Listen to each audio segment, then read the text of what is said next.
कल्पना कीजिए आप एक ऐसी युद्ध भूमि पर खड़े हैं जहां ना कोई आपका दुश्मन है ना कोई शत्रु, बल्कि वहां खड़े हैं आपके अपने सगे संबंधी, आपका अपना परिवार, आपके अपने रिश्तेदार, आपके दोस्त, आपके गुरुजन। भगवत गीता ये केवल एक ग्रंथ नहीं है, ये हमारे जीवन का आईना है। ये एक ऐसा शक्तिशाली पाठ है जो हमें हर समस्या में रास्ता बताता है, हमारी हर उलझन को सुलझाता है। गीता का ज्ञान केवल अर्जुन के लिए नहीं था, ये ज्ञान हम सबके लिए भी है। और गीता में तो स्वयं श्री कृष्ण विराजमान है जो हमें हमारे मुश्किल समय में रास्ता दिखाते हैं। गीता की कहानी शुरू होती है कुरुक्षेत्र की उस युद्ध भूमि से जहां अर्जुन अपने सगे संबंधी, अपने गुरुजन, अपने रिश्तेदारों के सामने युद्ध भूमि पर खड़ा होता है। अर्जुन एक ऐसा योद्धा था जो शौर्य और वीरता का प्रतीक था, लेकिन समय का पहिया घूमा और आज खड़ा है कुरुक्षेत्र के उस मैदान में उन लोगों के सामने जिनकी कभी गोद में खेला करता था, जिनकी गोद में खेल कूद कर बड़ा हुआ।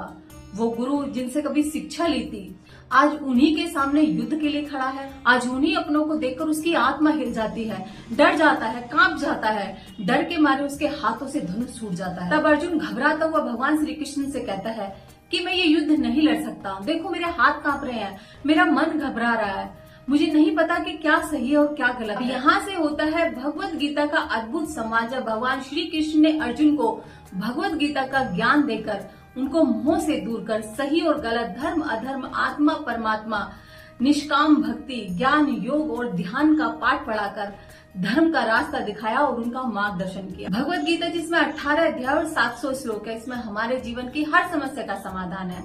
अब सवाल ये उठता है कि अर्जुन की तरह हम भी हर रोज किसी न किसी युद्ध का सामना करते हैं। कभी करियर की चिंता, कभी रिश्तों की उलझन, कभी अपनी असफलताओं के सामने घुटने टेक देते हैं। और अर्जुन की तरह हम भी ये पूछते हैं क्या सही है क्या गलत है। अपने हालातों के सामने हार मान लेते हैं। एक पल के लिए रुकिए और सोचिए, अगर हम भगवत गीता पढ़ें, अर्जुन की तरह कृष्ण के चरणों में खुद को समर्पित कर दे, तो जैसे भगवान श्री कृष्ण अर्जुन के सारथी बने थे, वैसे ही हमारे जीवन रूपी रथ के सारथी बनकर वो हमारा भी कल्याण करेंगे। भगवत गीता चैप्टर 2 श्लोक नंबर 14।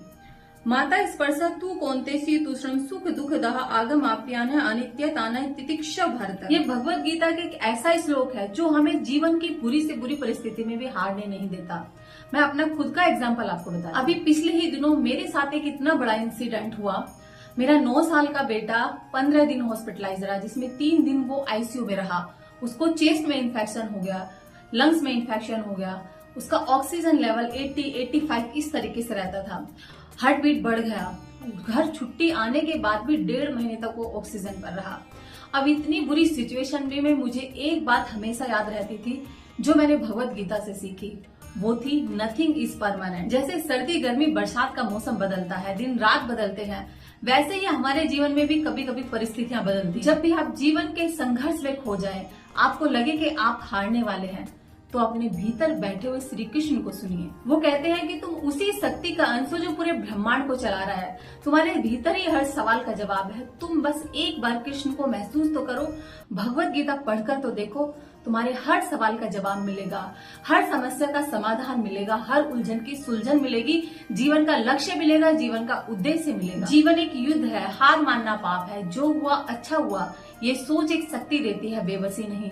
अपना रास्ता खुद चुनो, दूसरों की नकल मत करो। और अगर खुद को समझना है तो गीता को समझो, जीवन जीना है तो गीता को जियो। और याद रखो, गीता कोई किताब नहीं है, जीवन का आईना है।